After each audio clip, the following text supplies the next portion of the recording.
Hi, hey, happy day. Well, it took a little bit. I replenished my seed supply this year. I bought one of them 100 packs of non-GMO heirloom stuff, and I also bought a 36 pack of medicinal. Then I went through my seeds, and I had some stuff from 2020 and even earlier. So I junked everything 2020. I organized everything. This is some black-eyed peas. Those are good microgreens. Flowers, greens, herbs and meds, medicinal herbs mostly, and veggies. But let me show you an issue I remember encountering last year, and I almost plugged away. I'm using these seed trays, and I bought some seedling potting soil. So, and I just put it in here dry, and that was not the way to do it. I put water in the bottom. This has been a day and a half I've been waiting. So finally today I'm like, all right, I'm just gonna dump it out. It's friggin' dry. Like I had those things full last night. They were empty this morning.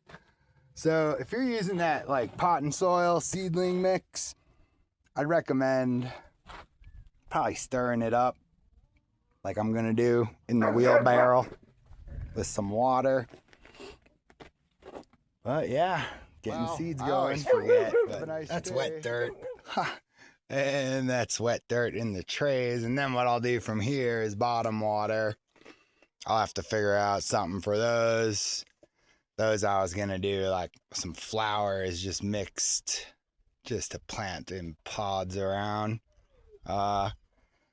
Yeah, so mix your soil. So now I'm gonna go through all these seeds, which at least I did write them down. Vegetables, lettuce and greens, flowers and herbs.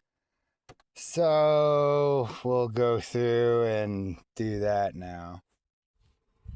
Then we just use a little hole poker and poke holes in the pods. There's today's hole poker. We went about yay deep.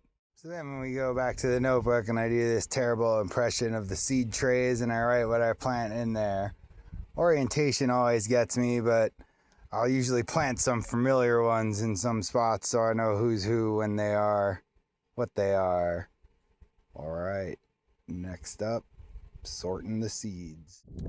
Well, this may be being a little bit ambitious, but we'll see. It's a lot of flowers and herbs, full season and succession vegetables like beets, radishes, carrots, stuff you turn out in a couple of weeks, so you don't want to lose the space. So, you keep on top of them, you keep dropping seeds in, drop them behind where they are so that they use the sun for protection while they're little babies. But this should be pretty cool. Maybe that Walpini will get going too. Who knows? I'm waiting on the crew. All right. I've seen ants already. I am going to be seed starting everything because they just keep eating my seeds when I put them in there. So, I'm talking beets, carrots, like everything's getting started in here. Oh, the dogs are having a field day. It's about that time of day. But yeah, a little side story about, the seeds.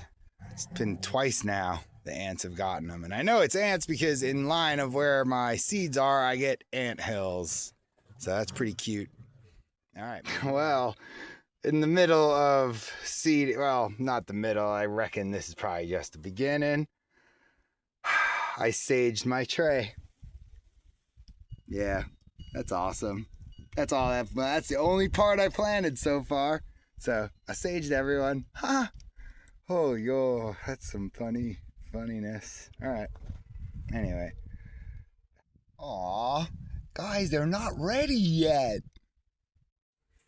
So, and I had mentioned, that I dug a hole, right, in each little seed pod, but not every seed needs that deep of a hole. Like some of these seeds, like oregano seeds, y'all, like marjoram, like just some of these seeds are so tiny, like I can't even see them until there's like 10,000 of them in my hand. And so what you do then is you just kind of like bury the middle hole and you just kind of really broadcast them and you just rub them around with your finger. Make sure you don't leave none on your finger.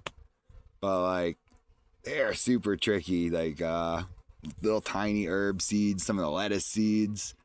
But so I don't want y'all to think I'm burying all the seeds like this. I mean, some of them are good. I like to double plant pods, so it's nice to throw 2 beans in there. Maybe I open it up a little more. Each one requires a little different level of attention, but the hole in the middle is just a good start to identify where you're working. As you work, you bury them behind you. Some of them there. I mean, these are buried. The bees are already, I showed you, and these are buried. Alrighty. Some of the kits included stuff like this. And so what I do is I dump out a amount like that. Now, I'm not planting that many. But what I do is grab a little wad of them and stick them in. And as soon as they start popping, you got to get them into a bigger pot, because then they're all going to start going, and you don't want them competing in that small root space. But because these are a mix, there's like 10 different, seeds in here. And then I had another one too, which is also a mix. So yeah, the seeding, it's real tricky here, y'all. There's a lot to contend with. So I'm just adapting as I get crops eaten. All right. Well, they're all planted up. Betty's already on the prowl.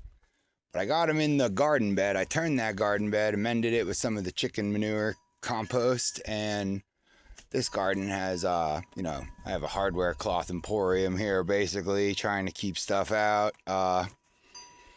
So I did it like this. So they're not too keen on going into something with it's a tough out to get out of. It's real wonky. It's just lashed on, right? So hopefully that keeps them out. If I have to top it and close it, I will, as stuff starts popping. So that's what that looks like. So that's them. Hey, look, that's everybody.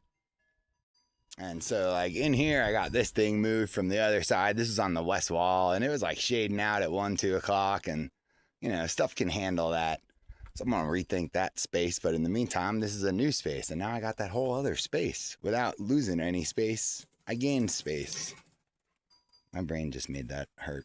But so what I'm doing is just kind of tipping buckets. Betty's working it with her feet, and this is the 4-year-old chicken compost manure with alfalfa mix that's 4 years cooked.